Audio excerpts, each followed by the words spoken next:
이 시간 각자의 삶의 자리에서 그리고 예배 처소에서 임마누엘 하나님을 예배하는 사랑하는 형제자매들을 그리스도 이름으로 문안하고 축복합니다. 오늘은 시편 34편 15절에서 22절의 말씀을 가지고 왜 삶은 맘먹은 대로 되지 않는가 라는 제목으로 성령의 깨닫게 하심을 간구하며 말씀을 나눠보고자 합니다. 오늘은 성령 강림의 13째 주일로 예배합니다. 제목이 맘먹은 대로 되지 않는가라고 얘기하니까 상당히 걱정하시는 분들이 많은 것 같아요. 그런데 우리의 삶이라는 것이 그렇다는 것을 얘기를 하고 있습니다. 우리가 살아가는 세상에서 우리가 마음먹은 대로 우리의 삶이 인도되어지는가라고 우리의 삶을 자세히 들여다봤을 때 그런 경우도 많이 있지만 그렇지 않은 경우도 많다는 것이죠. 어떤 분들은 우리가 살아가는 세상에서 모든 것이 마음먹기에 달렸다라는 말씀을 하시기도 합니다. 일체유심조라는 한자 성어가 있죠. 그것은 이러한 말들은 사실 우리의 꿈을 실현하기 위해서 그리고 우리가 어떠한 것들을 하기로 결정하고 결단하고 나의 비전이라는 것을 갖고 살아가기 위한 중요한 시작점이 됩니다. 그리고 이 말은 우리에게 어떤 용기와 희망을 주는 말들이죠. 우리가 생각한 대로 우리가 마음 먹은 대로 이루어질 수 있다는 것을 얘기하고 있는 것이죠. 어떤 가능성을 얘기하고 있는 것입니다. 마음 먹은 대로 다 된다는 얘기가 아니죠. 그렇게 우리가 생각하고 우리의 삶을 일궈 나갈 때 그렇게 될 수 있는 가능성이 높다는 얘기를 하는 것입니다. 그런데 삶을 되돌아보면 우리가 삶이 그렇게 내가 마음 먹은 대로 되던가요? 라고 물어보면 모든 분들이 그렇게 대답할 거라는 거죠. 그렇지 않았다는 것을 대답할 수밖에 없다는 것입니다. 이것이 바로 삶의 체험적인 고백입니다. 정말로 마음먹은 대로 삶이 되던가요? 어린아이를 붙잡고 물어봐도 삶은 제 마음대로 안 돼요 라고 말하시는 분들이 훨씬 더 많을 거예요. 그런데 이게 우리의 인생에서 모든 일들이 내가 마음먹은 대로 되지 않음을 통해서 내가 사실은 경험하지 못하고 알지 못한 것들을 경험하고 어떤 사건을 체험할 수 있는 가장 중요한 또한 통로가 된다는 것을 우리는 발견해야 합니다. 이 인생의 가장 드라마틱한 전환의 장면들을 우리가 생각해 보면 항상 내가 예측하지 못했던 또는 내가 맘먹은 대로 일들이 잘 되어지지 않는 그 순간에 그 좌절하는 순간에 힘들어하던 그 순간에 내 삶의 중요한 전환점들이 일어났다는 것을 발견하게 되는 것이죠. 우리는 왜 좌절하고 고통합니까? 내 맘먹은 대로 안 됐기 때문에 고통하고 좌절하고 있는 것인데 그 맘먹은 대로 되지 않았던 그 길이 내가 생각하기에는 뭔가 잘못되어 가고 있는 이 길이 오히려 우리에게 엄청난 인생의 전환점들이 되었다는 것을 우리는 우리 삶을 돌아보면 발견할 수 있다는 것입니다. 생각하는 대로 무엇인가가 이루어진다는 것, 그것을 바라는 것, 그것을 계획한다는 것은 우리의 삶에 엄청난 동력을 제공하고 있습니다. 그런데 여기서 우리는 하나의 중요한 과제를 잊으면 안 된다는 것이죠. 인생길에서 생각하는 것들, 내가 계획하는 것들, 내가 꿈꾸는 것들이 모두 다 내 맘먹은 대로 이루어지는 것은 아니다라는 것입니다. 그 순간을 대할 때 내 계획과 틀어져가는 그 내 인생의 행보를 대할 때 우리는 그리스도인으로서 어떠한 태도를 가지고 대해야 할 것인가, 나의 삶을 어떻게 대해야 될 것인가에 대한 이야기가 바로 오늘의 이야기입니다. 이것은 무엇을 말하냐면 내 생각과 꿈을 이루어지지 않을 것이라는 얘기를 하는 것이 아니에요.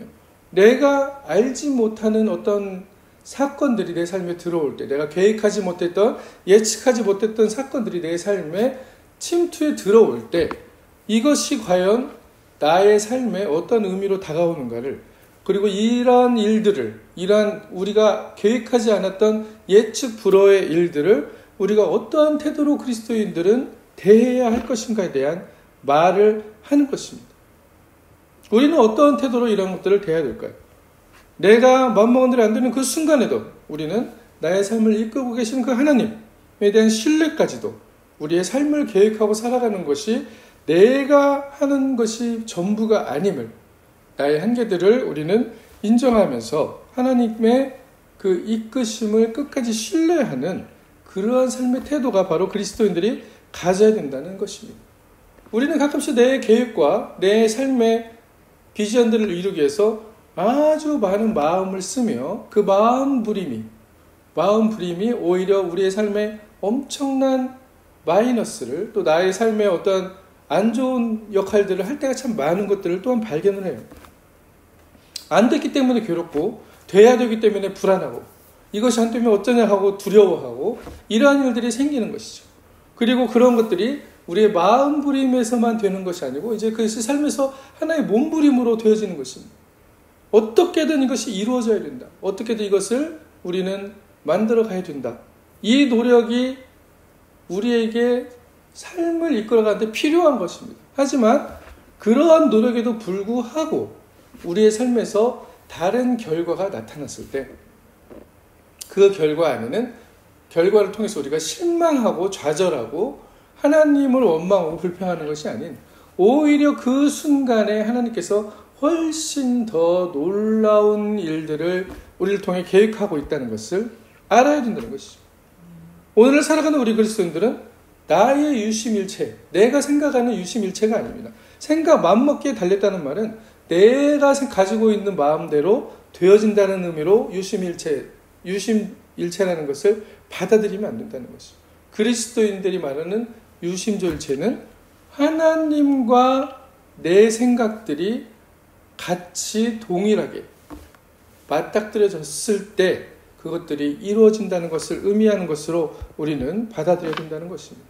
그렇게 됐을 때 우리는 내 모든 것이 내 마음대로 되어진다는 의미의 내 맘먹기에 달렸다는 말과 그 말이 이루어지지 않는 상황 가운데서 우리가 어떠한 태도로 어떻게 살아가야 될 것이라는 것을 질문하면서 살아가야 되는 존재라는 것이죠. 하나님을 신뢰한 가운데 그러면 어떠한 태도로 살아갈 것인가? 이 뭔가가 계획하지 않은 대로 안 되고 뭔가가 내 생각과 다르게 흘러가는 이 상황에서 우리는 어떠한 하나님의 지혜를, 하나님의 평안을 그 순간에 발견할 수 있는가의 문제인 것입니다. 오늘 이 질문들을 가지고 한 번 더 우리 말씀들을 깊이 나눠보고자 합니다.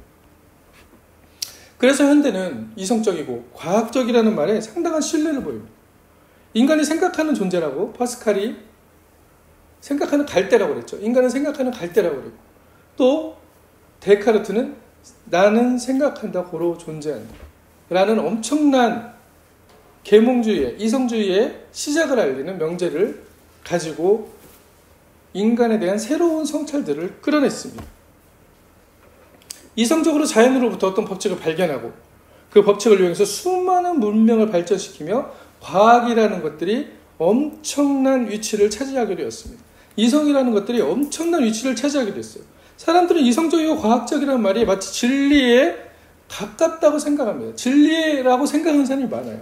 이성적이면은 맞는 것이고 합리적이면 엄청나게 맞는 것이고 과학적이라는 것은 절대적으로 신뢰할 것이라고 말할 때가 많습니다. 그러나 이러한 것들은 진리에 가까워졌던 것들이지 사실은 이것이 진리와 일치한다라고 얘기는 할 수 없다는 것이죠.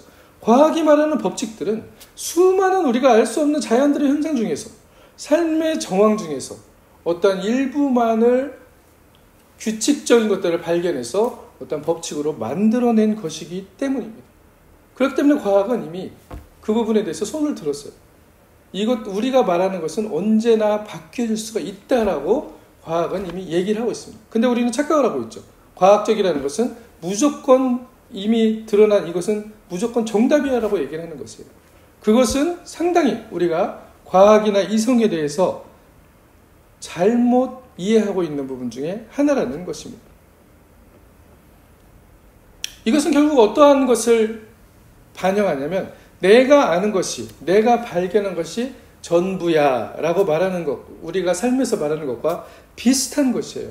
내가 아는 것이 결국 이것은 무엇입니까? 내가 아는 것이 진리야. 내가 아는 것이 절대적인 것이. 절대라는 건 뭐예요? 대를 절한다는 것이죠. 대체가 없다는 것입니다. 그러면 어떻게 돼요? 다른 것들을 받아들일 수 없는 거죠. 이 답 말고 다른 것은 없어 라는 얘기를 하는 것입니다. 물론 그러한 답들이 있습니다. 예수 그리스도가 길이고 진리고 생명이라는 답들은 그러한 답들이겠죠. 하나님이 모든 삶의 근원이라는 답들은 모두 그러한 답들이겠죠. 하나님이 우리의 창조주시라는 답들은 그러한 답들이겠죠. 그러나 우리가 삶에서 살아가면서 내 생각과 내 이성과 나의 삶의 정황으로 이해하는 뭔가 맞다고 생각하는, 진리라고 생각하는 그것들은 분명히 하나님의 계시를 통해서 또는 하나님으로부터 우리가 체험한 것이지만 일부분임을 우리는 인정해야 된다는 것입니다. 우리의 삶은 그렇게 말하고 있는 것이죠. 이것이 내가 아는 것만이 진리인가라고 얘기했을 때 우리의 삶은 그렇지 않아라고 얘기하고 있다는 것입니다. 오히려 그것을 부정하는 것, 내가 아는 것만이 진리라고 얘기하는 것은 성서를 부정하는 것과 같은 의미로 우리는 생각해야 된다는 것이죠. 이것은 내가 하나님을 다 안다라고 말하는 것과 비슷한 뉘앙스이기 때문입니다. 그렇기 때문에 내가 발견한 하나님, 내가 들은 하나님의 뜻을 가지고 내 삶을 살아가고 있는데 그 안에서 내 비전을 발견하고 나의 희망을 발견한다는 것은 엄청난 축복입니다. 그러나 나와 다른 사람의 삶에서 일어나는 또 다른 하나님을 발견한 사람들, 내가 이해할 수 없는 문화의 상황에서, 내가 이해할 수 없는 삶의 정황에서 하나님을 발견한 사람들이 있다는 가능성 또한 열어놔야 한다는 것이죠. 이것은 개방성에 대한 문제입니다. 대부분의 이러한 내 생각 절대주의의 뿌리는 사실은 이성적 과학적 증명이 진리라는 것을 답으로 생각하고 있기 때문에 나타나는 심리적인 현상입니다. 그것은 진리에 가까울 수 있지만 진리의 전체를 아우르는 것은 아닙니다. 그렇기 때문에 이사야 55장 6절 9절에서 하나님은 분명히 말씀하시죠. 내 생각이 너희 생각과 다르며 내 길은 너희 길과 다르다. 같을 수 있지만 나의 길이 너희 길과 항상 동일하지 않다는 것을 하나님께서 분명히 말씀하고 계세요. 이는 하늘이 땅보다 높은 같이 내 길은 너희 길보다 높으며 내 생각은 너희 생각보다 높으니라 라고 말씀하고 있습니다. 인간의 한계에 대해서 하나님은 분명히 말씀하고 있어요. 인간이 한계 지어진 존재라는 것. 하나님으로부터 기인했지만, 하나님으로부터 창조되었지만, 하나님의 창조된 숨을 가지고 살아가는 존재지만, 인간은 하나님과 같이 동등하게 될 수 없는 존재임을 또 하나님은 말씀하고 있다는 것입니다. 그런데 우리의 삶의 태도는 어떻습니까? 내가 아는 것이 하나님의 뜻의 전부야라고 말할 때가 많다는 것이죠. 우리는 하나님의 형상으로 창조된 존재들입니다.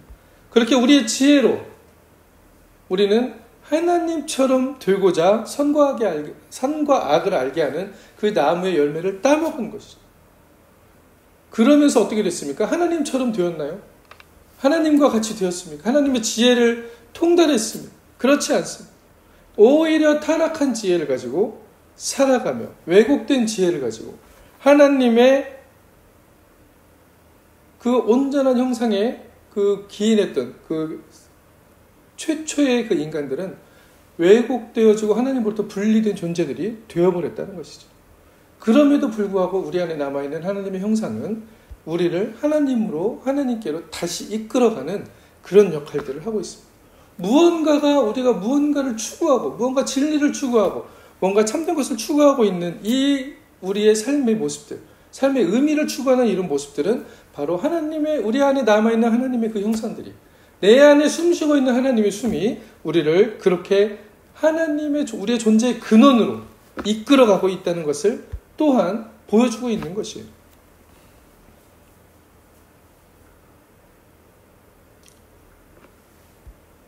그렇다면 우리는 어떻게 더 하나님께 가까이 갈 수 있을까?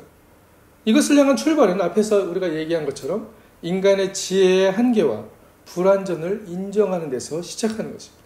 성서가 이야기하는 가장 중요한 부분이 바로 이 지점입니다.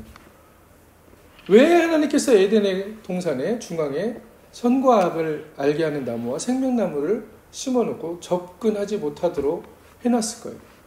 많은 사람들이 그거에 대해서 불평불만을 제기합니다. 왜 그렇게 해가지고 범죄하게 만들었습니까? 라고 얘기하시는 분들이 있죠.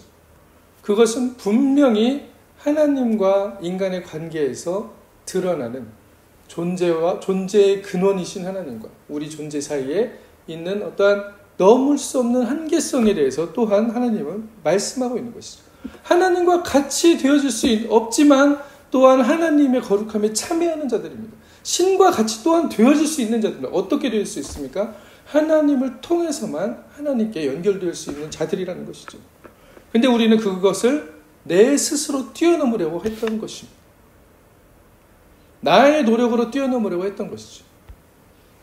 이 부분이 바로 성서가 지적하는 가장 중요한 부분입니다. 우리의 죄에 대한 부분을 말씀하는 것이죠. 우리의 삶의 모습이 이렇다는 것을, 지금도 그렇다는 것을 얘기하고 있는 것입니다. 그런데 우리는 우리 스스로 이것을 초월하려고 합니다. 인간 스스로 신이 되려고 합니다. 하나님을 통해서 우리는 하나님의 신성에 참여할 수 있는 존재인데 인간 스스로 하나님과의 벽을 깨트리려고 합니다. 수많은 일들이 일어났죠. 에펠탑을 쌓고 또 여러 가지 삶의 모든 것들이 그러한 인간 보이지 않는, 하나님을 찬송하고 하나님을 예배한다고 하지만 보이지 않는 나의 노력과 나의 행위로 하나님처럼 되려고 하는 노력들이 엄청나게 숨어 있다는 것이죠. 이것이 바로 가장 숨겨져 있는, 신앙 안에 숨겨져 있는 인본주의 중에 인본주의라고 할 수 있겠습니다. 이성을 신뢰하고 과학을 신뢰하고 나의 거룩한 행위, 내 행위를 통해서 거룩해지려고 하는 엄청난 오류들을 범하고 있다는 것이죠.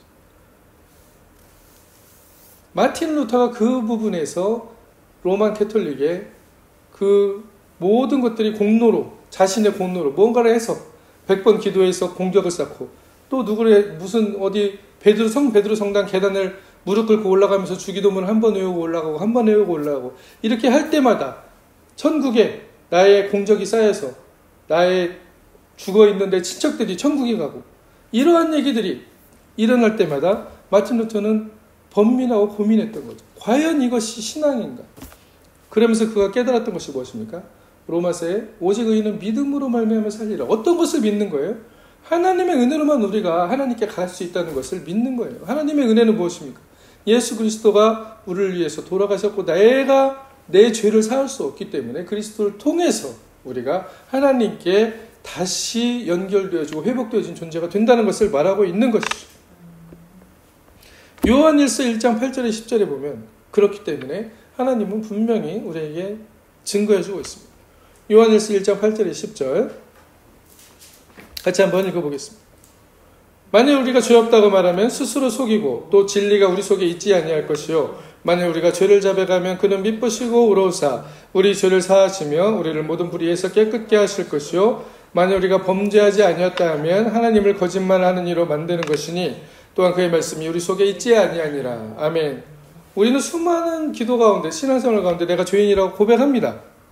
근데 이 고백이 중요한 것이 아니라는 것을 이 성서 본문은 얘기하고 있어요. 죄를 자백한다는 것은 무슨 의미냐면 내가 정말 그런 사람이라는 것을 깨닫고 그 내 입술로 터져나오는 고백입니다. 전인격적인 자백이에요. 나의 한계를 절실히 느낀 사람만이 할 수 있는 자백입니다. 그런데 우리는 어떻습니까? 뭔가 내가 이런 죄를 고백하는 것을 반복하고 많이 하면 내 죄가 사해질 것 같다는 생각을 할 때가 많죠. 뭔가 이런 기도를 하면은 나의 죄가 사해질 것이라는 생각을 할 때가 많습니다. 물론 그것을 통해서 하나님께서는 어떠한 내가 알지 못한 부분에서 역사하실 것입니다. 그러나 하나님이 이 성서를 통해서 원하시는 것은 무엇일까요? 분명히 그 한계를 알라는 것이죠. 인간은 한계지어진 존재이다. 너희들이 행위로 할 수 있는 것은 없다라는 것을 얘기하고 있습니다. 우리 성서는 우리에게 외통수예요. 우리가 죄인이라는 것에 대한 외통수를 던지고 있습니다. 너희가 죄 없다 하면 하나님을 거짓말하는 이로 만드는 것이다. 그런즉 누가 누구를 손가락질하며 정죄할 수 있냐는 말을 예수님께서는 하고 있습니다. 죄 없는 자가 먼저 돌로 쳐라라고 얘기하죠. 내가 율법을 폐하러 온 게 아니고 율법을 완성하러 왔다. 형제를 미워한 자마다 살인죄를 한 것이고 여자를 보고 음란한 생각을 하는 사람마다 이미 간음하였다고 얘기하는 그 율법이 무엇일까요? 모든 사람이 그 율법에서 자유로울 수 없다는 것을 얘기하는 거예요. 나는 저렇게 하지 않았으니까 저 사람은 뭐 달라라는 얘기를 하는 게 아닙니다. 하나님께서 말씀하시는 죄에 대한 개념, 이 sin이라는 것은 어떤 길트나 우리가 말하는 뭔가를 어떤 범법, 뭐 주차를 어기고 또 뭐 어디 신호등을 위반하고 사람들에게 뭐 어떤 것을 사기치고 이러한 수준의 것을 얘기하는 것이 아니라는 것이죠. 인간 존재의 본질에 대해서 얘기하고 있다는 것이에요. 그런데 우리가 죄인이라고 스스로 자꾸 얘기를 하면서도 우리의 삶은 어떻습니까? 뭔가 잘못한 사람을 보면 손가락질을 하죠. 아이고 저래가지고 되겠나? 저래가지고 저게 예수 믿는 사람이 할 짓이야 라고 얘기를 합니다. 당연히 이러한 죄의 자백에 있는 사람들은, 이러한 죄의 근원에 대한 자각을 깨달은 사람들은 어떻게 됩니까? 자신의 삶에서 이 원죄적인 의미를 깨달은 사람들은 자신의 삶에서 도덕적이고 윤리적인 규범들을 또한 지키려고 노력을 하겠지요. 이것을 무시하라는 얘기가 아닙니다. 이것은 자발적으로 이루어져야 된다는 것이에요. 그러면서도 여러분들이 모든 것을 지키고 사느냐라고 솔직히 가슴에 손을 얹고 생각해 봤을 때 나도 그렇지 못하다는 것을 고백할 수밖에 없다는 것이죠. 이것이 바로 인간의 죄에 대한 현실입니다. 예수님이 말씀하시는 인간의 모습이에요. 성서가 말하고 있는 인간의 모습입니다. 여기서부터 하나님의 복음이 시작되는 것이죠. 하나님이 말하는, 오늘 성서 본문에서 말하는 의인이라는 것은 무엇일까요? 죄를 사함받고 불의에서 깨끗함을 받은 자. 어떻게 깨끗함을 받습니까? 내가 깨끗함을 받을 수 있는 기회가 있습니까? 없습니까? 없습니다. 그것을 깨달은 사람들이 어디로 오는 거예요? 하나님의 은혜 앞으로 나아온다는 것이죠. 죄를 짓지 않은 자가 의인이라고 말하는 것이 아닙니다. 죄를 자백하는 자, 내가 죄인임을, 내 지혜가 한계가 있음을, 나의 생각이 하나님의 생각과 다름을 겸손히 인정하는 사람을 하나님은 기뻐하고 의롭다 한다는 것을 말하고 있는 것입니다. 오늘 성서 본문 시편 34편 15절에 여호와의 눈은 의인을 향하시고 그의 귀는 그들의 부르짖음에 귀를 기울이시는도다 라고 말하고 있습니다. 하나님이 말하는 의인은 죄를 짓지 않는 사람입니까? 하나님이 말하는 의인은 내가 죄인임을 전 인격적으로 깨닫는 사람을 하나님은 의인이라고 말씀하고 있는 것입니다. 하나님이 의롭다 하신 사람을 의인이라고 얘기하는 것입니다. 내 스스로 의롭다고 하는 게 의인이 아니라는 거예요. 착각하고 있다는 것입니다. 우리는 상당히 많은 부분을 신앙에서 착각하고 있습니다. 내가 무언가를 하면 의롭게 될 거라고 생각하는 그 이성주의에 빠져서, 과학주의에 빠져서, 또는 신앙적인 행위주의에 빠져서 하나님의 은혜를 아주 값싸게 가져온다는 것이죠. 하나님은 이런 사람들에게 눈을 향하고 있습니다. 바리새인과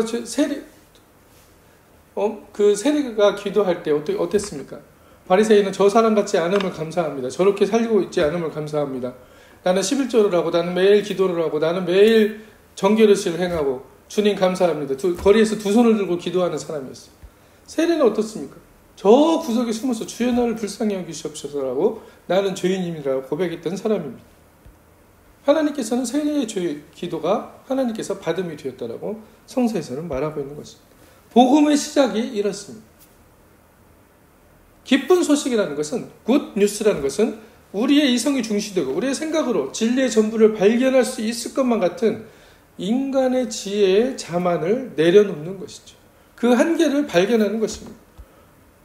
이것은 오히려 내가 살아가면서 뭔가를 범법 행위를 하고 뭔가를 잘못했다는 것을 인정하는 것보다 훨씬 더 인정하기 어려운 부분이에요. 그러나 하나님은 이 부분까지 우리에게 요구하고 있다는 것입니다. 내가 무언가 잘못해서 죄인입니다라고 얘기하는 게 아니에요. 우리의 이성 자체가, 우리의 지혜 자체가 이미 왜곡되어져 있는 지혜를 가지고 우리는 태어난다는 것입니다. 이것을 발견하는 자만이 하나님 앞에 은혜를 구할 수 있는 자가 된다는 것을 말하고 있는 것이죠. 그렇지 않으면 신앙이라는 것을 가지고 그것을 내 삶 안에, 내 이성 안으로 가지고 들어와서 신앙을 주무르려고 하고 있는 인간의 모습들이 많이 드러난다는 것이죠. 내가 생각하고 아는 것은 전부가 아님을 겸허히 인정해야 된다는 것. 그렇게 될 때 우리는 진정으로 성상 안에서 하나님의 음성을 들을 수 있는 새로운 존재가 되는 것입니다. 새로운 은혜를 경험하는 것이죠. 이것을 우리는 회심이라고 얘기하는 것입니다. 이곳까지 우리의 회심의 단계가 들어가야 합니다. 내가 죄인입니다라고 얘기하는 것은 여기까지예요. 내가 살면서 뭔가를 잘못하고 무슨 생각을 하고 있고 하나님께서 원하지 않는 생각을 하는 것만이 아니고 내 생각 자체가 이미 삐뚤어져 있었구나. 우리는 구부러져 있는 마음을 가지고 있다라고 루터는 얘기합니다. 우리의 마음이 이미 구부러져 있다.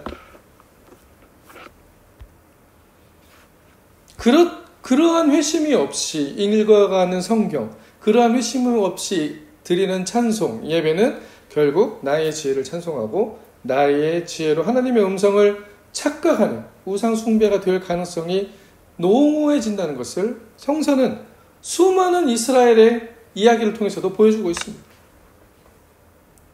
금송아지를 만들어 놓고 이것이 하나님이라고 얘기하는 그것이 바로 이러한 지혜, 왜곡된 지혜에서 나오는 행위들이죠. 내가 발견한 것 외에 다른 것은 다 거짓이라는 이런 이원론적인 판단, 그리고 그것을 정죄하는, 나와 다른 것들을 정죄하며 지극히 하나님의 신앙이라고 얘기하지만 그 안에 가장 인본주의적인 인간만이 자리하고 있다는 것을 발견하지 못하는 것이죠.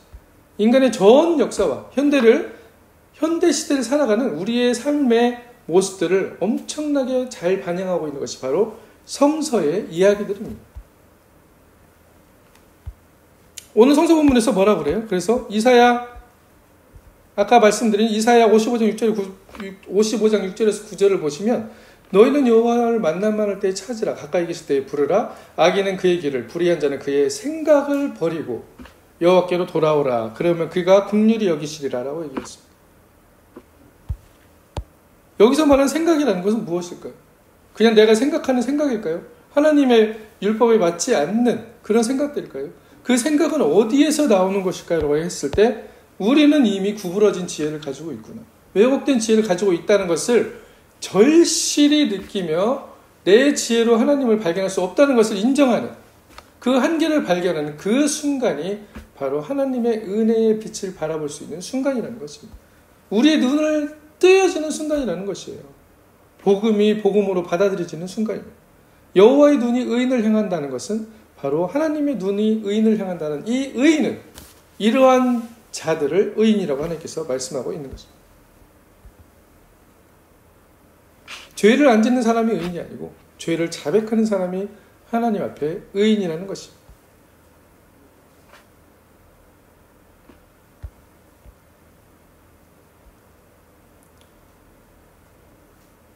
그 다음 절에 보시면 16절 여호와의 얼굴은 악을 행하는 자를 향하사 그들의 자취를 땅에서 끊으려 하시는다라고 말하고 있습니다. 왜 악한 것일까요? 바로 자신의 생각만으로 마음 부림을 치고 있기 때문입니다. 내 생각대로만 돼야 되는 거예요. 인생이 내 생각대로만 돌아가야 되는 거예요. 그렇게 되면 어떻게 됩니까? 다른 사람은 관심이 없어요. 다른 사람이 어떻게 되든 상관이 없는 겁니다. 옆에서 누가 죽어나가도 상관이 없는 이 사회가 그것을 반영하고 있죠. 심지어 교회 옆에서 어떤 사람들이 얼어 죽었다는 얘기들이 많이 나옵니다. 그럼에도 불구하고 관심이 없어요. 그 죽은 것에 대해 애통을 하지만 그 사람들이 어떤 삶의 꽃을 가지고 살아갔는지 우리는 사실은 살필 여유조차 없는 삶을 살고 있다는 거죠. 물론 그렇지 않다고 얘기하시는 분들도 많이 계실 것입니다. 그러나 우리의 삶의 많은 부분들이 해결되지 않은 그러한 왜곡된 지혜들이 만들어낸 문명과 문화의 산물들 안에서 우리는 살아가고 있다는 것이죠. 결국 내 것만을 이루기 위해서, 나의 목적만을 이루기 위해서 많은 것들이 작동한다는 것을 이야기하고 있습니다. 내가 이루고자 하는 이 목적과 내 꿈들은 무엇입니까? 사뭇 잘 깊이 들어가 보면 내 왜곡된 지혜가 이끌어가는 삶이라는 것이에요. 우리 인생길을 살면서 꿈을 정하고 계획하고 비전을 이루는 것은 참 좋은 일이고 삶의 희망과 동력을 주는 일입니다. 근데 결국 무엇이 문제가 되는 걸까요? 내 지혜로 내가 이것을 이뤄가고 있는 것이 문제가 됩니다. 유심조 일체를 잘못 이해하면 이렇게 된다는 거죠. 내가 맘먹은 대로 다 된다 라고 얘기한다는 것이 됩니다. 그러나 여기에 한 단어가 빠져 있어요. 내가 맘먹은 대로 다 된다 플러스 하나님의 도움으로라는 것이 빠져 있다는 것이, 하나님의 지혜로라는 것이 빠져 있다는 것이. 하나님의 지혜는 하나님의 성령입니다. 그것이 없이 내가 마음먹어도 다 된다는 것은 결국 나를 우상화하는 자리로 내 삶을 끌어간다는 것밖에 되지 않는다는 것을 성서는 계속적으로 얘기하는 것이에요. 내가 무엇을 할 수가 없다는 것을 얘기하는 것입니다. 이게 뭔가를 나를 비하하는 것으로 들린다는 것은 이미 내가 얼마만큼 나 자신으로 충만한지에 대해서 잘 발견하지 못하기 때문에 그런 것들이 들린다는 얘기를 하는 것입니다. 말로는 하나님께 도움을 구한다고 하고 결국 우리의 삶에서 이 계획이 이루어지지 않게 될 때 우리는 어떻게든 이것을 이뤄내려고 마음을 혹사시키는 일이 일어난다는 것이죠. 여기에 수많은 우울증이 생기고 반대로 수많은 일 중독들도 또한 생겨난다는 것입니다.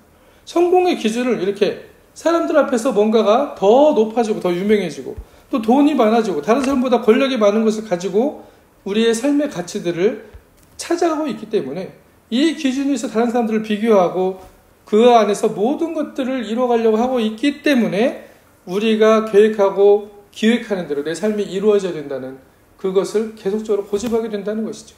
그리고 그것이 안 되어졌을 때 엄청난 타격이 내 영혼에 내 삶에 엄청난 타격이 온다는 것입니다. 오직 우리는 이것을 위해서 하나님께 간구할 때가 많죠. 이렇게 되게 이루어주세요. 이렇게 해주세요. 이렇게 하기 힘을 주세요. 이렇게 하기 나에게 더 많은 희망을 주세요. 라고 얘기할 때가 많습니다. 그러나 과연 이것이 진정한 하나님께서 원하는 기도라고 생각해 봤을 때 기도의 일부분인 건 분명히 맞을 것입니다. 하지만 과연 진정한 거듭난 그리스도인들이 하나님의 자녀로서의 그리스도인들이 하는 기도일까요? 라고 했을 때 이거는 상당히 일방통행적인 기도인 것입니다. 내 계획과 내 삶의 길을 내가 정해놓고 하나님을 내 길 위에서 그 앞을 걸어가십시오라고 하나님께 명령하는 꼴이 된다는 것이죠. 기도는 하나님을 기뻐하는 것입니다. 우리의 존재의 근원이신 하나님을 기뻐하는 것. 그것이 바로 기도이고 신앙인 것이죠. 그러나 우리는 하나님을 기뻐한다는 것은 내 알 안에서만, 내 눈이 보여지는 안에서만 기뻐하고 싶어 한다는 것입니다. 이 눈 밖에서 벌어지는 것들, 내가 모르는 것 안에서 벌어지는 것들에 대해서는 이해하고 싶어 하지 않는다는 것이에요. 여기는 하나님이 없다라고 생각하는 경우도 상당히 많습니다. 그런데 과연 하나님이 없습니까? 내가 보이는 것, 내 눈에 보이는 길만, 내가 생각하는 그 생각만 하나님이 함께 하시고 요 바깥에는 없을까요? 그렇지 않다는 것입니다. 내 존재가 하나님으로부터 왔음을 발견하고 존재의 근원이신 하나님 자체를 기뻐하시는 것은 하나님께서는 우리에게 사실은 원하고 계시는 거죠. 그렇게 될 때 우리는 현대가 요구하고 요 지금 엄청나게 만들어진 문명사회가 요구하는, 그래서 많은 사람들이 여기에서 뭔가를 읽어가려고 하고 그 경쟁과 그 모든 사람보다 더 높아지려고 하고 누가 가장 큰 자인가, 이게 우리의 삶의 테마가 되어버렸어요. 마가복음에서도 제자들이 가지고 있던 테마가 그것이었죠. 누가 가장 큰 자인가, 누가 가장 똑똑하고 누가 가장 지혜롭고 누가 가장 권력 있고 누가 가장 돈이 많고 누가 가장 잘 살고 누가 가장 아름다운 사람인가, 누가 가장 세련되어 있나, 요거에 관심하고 있는 우리의 당연하다고 여기는 그 삶의 모습들 가운데 분명히 성서는 이것을 절대적인 가치로 여기지 않는다, 이것이 삶의 가치의 기준이 되지 않는다는 것을 분명히 말하고 있다는 것입니다. 이런 마음부림들, 우리의 마음에서 나오는 이루어가려고 하는 이런 마음부림들은 내 지혜를만을 엮어서 내 인생을 꾸려가려고 하는 이 마음부림들은 내 몸을 결국은 억압하게 되고 내 삶을 억압하게 되는 일들이 일어납니다. 하나님의 지혜가 우리 삶에 들어와서 우리를 이끌어가기를 원하시는데 이것을 차단해버리는 거예요. 계속적으로 벽을 쌓는 것입니다. 결국 이러한 것은 하나님께서 오늘 본문에서 말하는 악한 삶의 모습입니다. 인간의 지혜가 주인이 된 삶은 결국 악한 삶의 모습들로 열매를 맺는다는 것이죠. 그러한 삶의 모습은 자취가 땅에서 끊어진다라고 성서는 말씀하고 있습니다. 삶에서 잘 되는 것처럼 보여도 결국 모든 사람은 죽음 앞에서 그 자취가 사라질 수밖에 없다는 것이죠. 인간의 지혜가 만들어낸 죄의 싹은 사망이라고 성서는 얘기하고 있습니다. 그렇기 때문에 그리스도인의 삶은 내 지혜가 아닌 하나님의 지혜가 나의 삶을 이끄실 것을 신뢰하는 것입니다. 물론 나는 생각하는 존재입니다. 그렇기 때문에 내 생각 없이 살아가라는 말이 아니겠죠. 내가 계획하고 내가 준비하고 내가 어떤 것들을 이루고 꿈꾸고 그것을 기뻐하면서 막 달려가는 것은 엄청나게 중요한 일입니다. 그것을 하지 말라는 얘기 아니에요. 성서에서. 그것을 가는 가운데 하나님께서 이루시는 일들은 내 생각과 다를 수가 있다는 것을 인정하라는 것이죠. 그렇게 됐을 때 내 삶에 내 생각과 다르게 움직이는 어떤 인생의 행보들, 인생의 행로들이 나를 짓누르거나 나를 슬프게 하거나 나를 좌절하거나 내가 그것을 통해서 하나님을 떠나게 되고 하나님이 없다라고 생각하는 그러한 일들이 사라지게 된다는 것을 얘기하는 것입니다. 그 외에 내 생각을 넘어선 그 하나님을 신뢰할 수 있는 엄청난 삶의 태도를 우리에게 성서는 제공하고 있다는 것이죠. 그럼 이 태도를 통해서 우리는 무엇을 얻을 수 있습니까? 내 마음 부림, 내 마음이 고집하고 있는 그 고집에서 놓일 수가 있다는 것이에요. 결국 그 고집에서 놓인다는 것은 무엇입니까? 내 지혜로부터 탈출하는 의미가 된다는 것입니다. 내 존재가 이미 하나님의 형상으로부터 만들어져 있는 내 존재가 이러한 자유를 향한 몸부림을 갈망하고 있다는 것입니다. 나도 모르게 거기를 향하고 있다는 것이에요.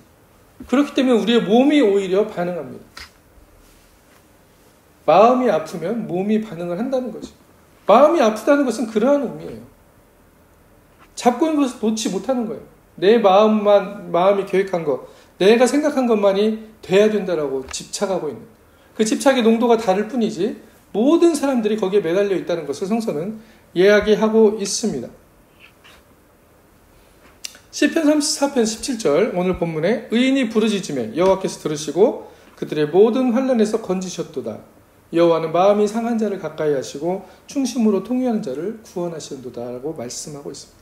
그렇기 때문에 우리의 마음에 이러한 내 지혜만을 생각하고 내가 이성적이고 과학적으로 생각하는 것만을 진리라고 생각하는 여기에서 빠져나와서 과연 그러면 나는 왜 살아가고 있는가? 무엇을 위해, 먹고 살기 위해, 돈 벌기 위해, 자식을 위해, 또는 사랑하는 사람을 위해 사는가라고 했을 때 우리에게 이러한 질문들이 다가오는 것이죠. 정말 변하지 않는 어떤 영원한 내 삶의 의미는 무엇인가? 진리라는 것은 무엇인가? 내가 정말 자유할 수 있는 것은 무엇인가라는 질문을 할 수밖에 없다는 것입니다. 진정한 행복이라는 것이 무엇인가라고 우리는 매일 질문하며 살죠. 행복하고 싶어 합니다. 하나님은 이처럼 하나님의 지혜를 통해서 우리를 진정한 행복으로 초대합니다. 마음이 상한 자, 통회하는 자는 어떤 사람입니까?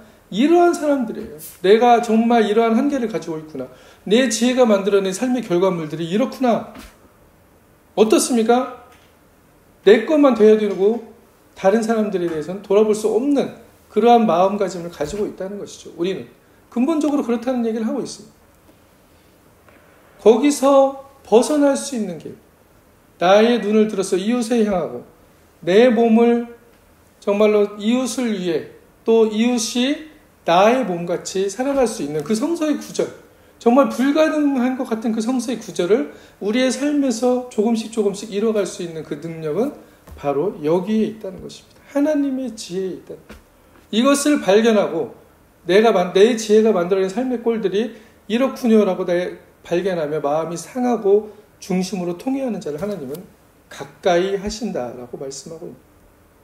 이런 사람들을 구원해 주신다는 거예요. 오히려 구원해 주신다는 겁니다. 내가 계획한 것들이 안 돼서 환란에 처해 있는 것 같고 내가 고난받는 것 같은데 그 고난 가운데서 우리를 건져주신다는 것입니다. 마음이 상했다는 것이 내가 다른 사람에게 상처받았다는 얘기를 하는 것이 아니라는 것입니다. 여러분들이 상처받아서 기도하면 하나님께서 위로해 주신다. 1차원적인 의미입니다. 그러나 하나님께서 말씀하시는 것은 내 존재, 네 모습을 보고 정말 너의 마음이 상하고 있느냐는 것을 말하고 있는 것이에요. 정말 네 모습이 어떤지를 알고 있느냐. 나의 지혜의 한계를 발견할 때만 이것은 가능한 것이죠. 생각이 구원받아야 합니다. 그렇게 될 때 진정한 회심이 나의 마음이 상하고 통회하는 자로 일어난다는 것입니다. 나는 죄인입니다라는 고백은 인간 존재의 가장 기본적인 인간 존재의 모습, 내가 어떠한 지혜를 소유한 자인가까지 들어가야 된다는 것입니다. 우리가 옳다고 생각하고 지혜롭다고 생각하는 이 수많은 일들을 진행하면서 우리는 실패라는 것을 그렇기 때문에 경험하는 것이에요. 내 마음대로 다 될 수 있다는 것은 무엇입니까? 내 마음과 하나님의 마음이 딱 일치하면 당연히 내 마음대로 되는 거겠죠. 어떤 분은 다 그런 얘기도 하실 거예요. 제가 생각하는 대로 다 잘 되던데요. 라고 하시는 분도 분명히 계실 것입니다. 그러나 아마도 나의 삶을 돌아보면 삶이 나를 이끌어가고 있다는 것, 내가 숨을 쉬고 있는 것이 아니라 숨이 나를 쉬어가고 있었다는 것을 발견하지 아직 못한 분들이 하는 얘기인 거예요. 내가 이 삶에 하나님이 나를 여기에 던져주셨을 때, 하나님이 나에게 숨을 불어넣으셨을 때 숨이 쉬어졌던 것처럼 내가 숨을 쉬기 시작하지 않았다는 것을 우리는 발견해야 된다는 것입니다. 이것이 바로 하나님의 지혜입니다. 우리를 삶으로 던져넣으신 분이 하나님이심을, 수많은 생각과 결정들 안에서 하나님은 또한 우리와 함께 하심을 발견한다는 것이죠. 우리의 삶을 삶으로 인정해야만이 이 말이 이해가 가는 것입니다. 하나님이 선물하신 삶, 하나님이 던져주신 삶, 하나님이 불어넣어주신 그 삶이 숨이 쉬어지고 있다는 것이에요.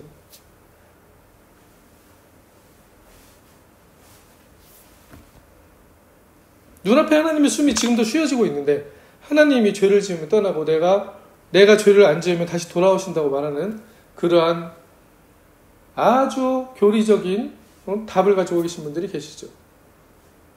하나님이 죄를 지으면 떠나면 어떻게 하나님께서 죄인 된 우리들에게 찾아오셨겠습니까? 지극히 인본주의적인 신앙입니다. 내 행위적인 신앙이죠. 참 신앙은 내가 어떠한 삶을 살아도 하나님 앞에 한계해진 왜곡된 지혜를 가지고 사는 존재이며 죄인임을 인정하는 것입니다. 장 칼뱅은 그래서 구원받은 죄인이라고 얘기하죠. 그것만이 바로 하나님의 값진 은혜를 발견하는 것입니다. 은혜는 이처럼 값싼 은혜가 아닙니다. 하나님의 은혜는 엄청난 가치가 있는 은혜예요. 그냥 고백만 하면 주어지는 은혜가 아니라는 것이죠. 내가 죄인입니다. 나를 용서해 주시고 주님을 영접합니다. 라고 해서 그게 예수님을 영접하는 것이 아니라는 것입니다. 그 은혜는 내가 누구인가, 나는 왜 사는가에 대한 참된 깨달음을 통해서 내가 과연 이런 사람이구나, 아니 정말 내가 이런 존재구나라는 것을 깨달음을 통해서만이 하나님께 나아갈 수 있는 은혜를 발견하는 것입니다. 나의 지혜로부터 탈출을 경험한 사람들이 발견한 감추인 진주와 같은 은혜인 것이죠. 얼마나 값비싼 은혜인데 이것을 우리는 시장통에 굴러다니는 돌처럼 얘기할 때가 많다는 것입니다. 보네퍼는 이것에 대해서 엄청난 깨달음을 가지고 하나님 성령의 지혜를 가지고 값싼 은혜가 아닌 값비싼 은혜, 값진 은혜에 대해서 그의 삶을 걸고 그 삶을 살아냈던 사람이었던 것이죠. 의인이 부르짖음에 여호와께서 응답하시는 것은 성서의 진리입니다. 의인은 무엇을 위해 부르짖을까요? 하나님으로부터 의롭다 하심을 얻은 사람들이 바로 의인인데 하나님의 나라를 위해 부르짖게 되는 것이죠. 더 이상 하나님은 자동 판매기가 아닌, 나의 길 위에서 내 앞을 인도해가는 그런 자동 판매기가 아닌, 로봇가 아닌 나의 존재의 근원임을 발견한 새로운 존재, 그 존재를 하나님은 의인이라고 한다는 것입니다. 자, 19절에 의인은 고난이 많으나 여호와께서 그의 모든 고난에서 건지시는도다. 그의 모든 뼈를 보호하시며 그 중에 하나도 꺾이지 아니하도다 라고 말하고 있습니다. 왜 의인이 고난이 많을까요? 하나님의 지혜로 살아가는 사람들과 내가 가진 나의 지혜로 살아가는 사람들은 당연히 부딪힐 수밖에 없습니다. 가지고 있는 바라보는 곳이 달라요. 그렇기 때문에 많은 사람들이 그리스도인들을 핍박하고 그리스도인들에게 많은 이상한 시선들을 보내기도 하는 것이죠. 왜?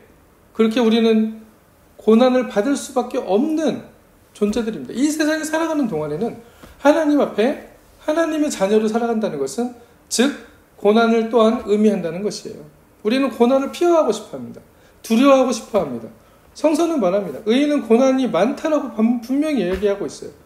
이러한 의미에서 그렇습니다. 서로 다른 지혜를 가지고 있기 때문에 그 지혜가 하나님의 지혜와 다르기 때문에 그들은 하나님의 지혜를 싫어한다는 것이죠. 예수님을 싫어해서 십자가에 못 박았습니다. 하나님의 지혜가 아닌 인간이 왕이 된 지혜는 바로 사탄의 지혜인 것이에요. 그 지혜가 만들어낸 삶의 터전은 하나님의 나라와 다른 가치를 추구합니다. 권력이, 인기가, 명예가, 돈이 그것이 전부가 본질이 되는 거예요. 그것이 목적이 되어버립니다. 그것은 노예가 되기도 합니다. 그것만을 위해서 살아갑니다. 그것이 최고의 가치가 되어 있는 것이죠. 그리고 그 사람들은 그 자리에 가기 위해서, 돈을 벌기 위해서, 그 권력을 얻기 위해서, 명예를 얻기 위해서, 인기를 얻기 위해서 그들의 삶을 바치고 무슨 일이든 합니다.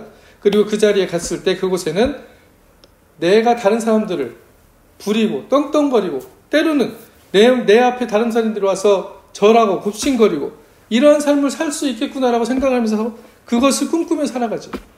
내 지혜대로 이웃을 움직이게 하고 부리게 하고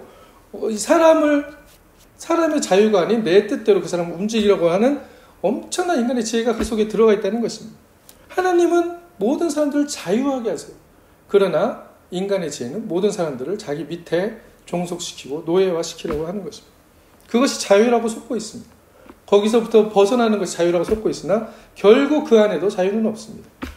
내가 어떤 사람들에게 보다 높아져 있다고 생각해도 그분도 그 상대, 나의 밑에 있는 사람들이 없으면 그의 높아짐도 없기 때문이죠. 서로가 노예된 관계인 것입니다. 누가 가장 큰가라는 질문은 이처럼 우리의 삶에 아직도 가장 중요한 문제로 자리 잡고 있어요. 모든 것을 그 토대 위에서 판단하고 가치를 둡니다. 그러나 하나님의 나라 가치는 그곳에 있지 않습니다. 그것은 사탄의 나라의 가치입니다.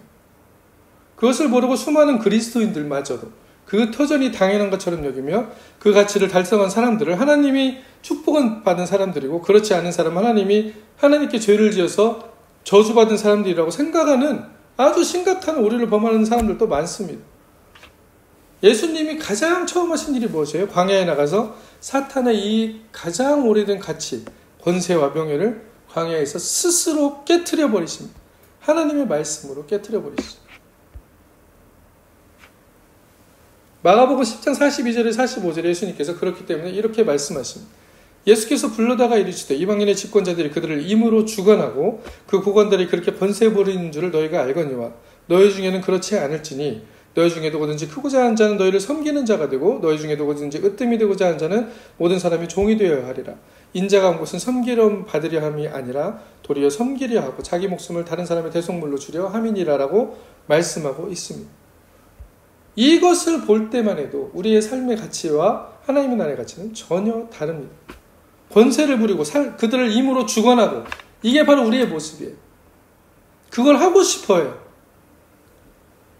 저는 안 그럴 것 같습니까? 저도 마찬가지입니다. 인간의 왜곡된 지혜를 가지고 있어요. 그러나 우리는 하나님의 나라를 아는 사람들이고 하나님의 나라를 경험한 사람들이고 성령의 지혜가 우리 안에 숨쉬고 있기 때문에 우리는 그러한 선택으로부터 다른 선택을 하면서 우리의 삶을 살아가야 된다는 것을 얘기하는 것입니다. 이제 새로운 존재로서의 새로운 시각들이 필요합니다. 하나님의 나라의 시각으로 이웃과 관계해야 합니다. 서로가 서로를 섬기는 자로 나아가야 된다는 것이죠. 이전 세상의 가치들은 그렇기 때문에 새로운 존재로 살아가는 그리스도인들을 미워할 수밖에 없습니다. 이상한 이야기들을 하니까 그렇죠. 자신들이 당연하다고 말하는 것을 다 뒤집는 이야기를 성서는 합니다. 미친 것 같아요. 그렇게 의인은 고난이 많게 되지만 하나님이 보호하시며 지키는 존재가 됩니다. 성서는 오히려 누가 미쳤다고 합니까? 누가 소경이라고 합니까? 이러한 지혜를, 나의 지혜를 가지고 살아가는 사람들을 소경이고 하나님의 지혜가 없는 사람들이라고 얘기하고 있는 것이죠. 이러한 사람들이 결국 악한 열매들을 맺게 된다는 것입니다. 오늘 본문 21절에 악이 악인을 죽일 것이라 라고 말하고 있습니다. 악이 악인을 죽인다고 말하고 있습니다.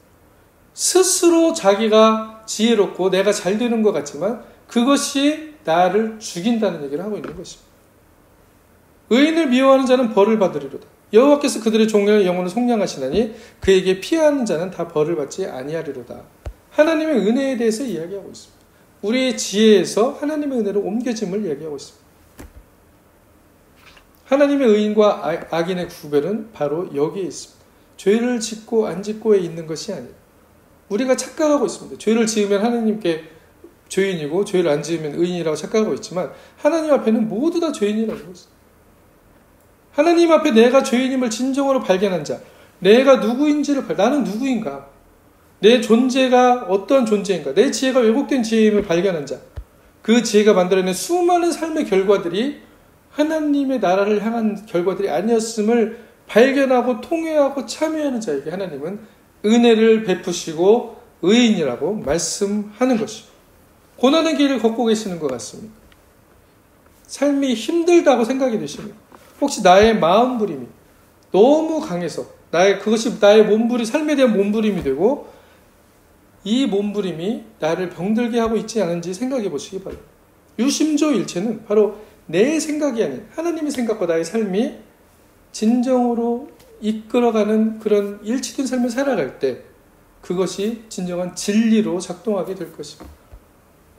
매일 우리가 하나님과 일치된 삶을 살아갈 수 있다라고 말할 수는 없을 것입니다. 왜 그러냐면 우리의 인간의 지혜는 항상 꿈틀거리고 있기 때문이죠. 내 안으로 구부러져 꿈틀거리고 있습니다.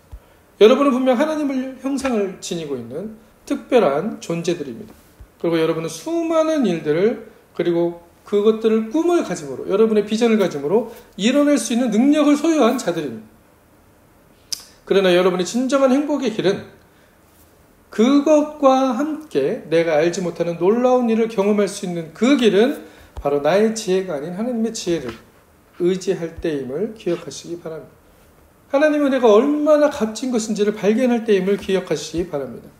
이 시간 다시 한번 주님의 십자가 앞으로 여러분들을 초청하기 원합니다. 십자가는 바로 이런 나의 지혜가 못 박히는 자리이고 나의 죄를 구원하시는 그리스도 은혜의 자리입니다. 죄라는 것은 이것을 죄라고 하는 거예요. 그리스도 이름 앞으로 나아오셔서 진정한 지혜를 발견하시기 바랍니다.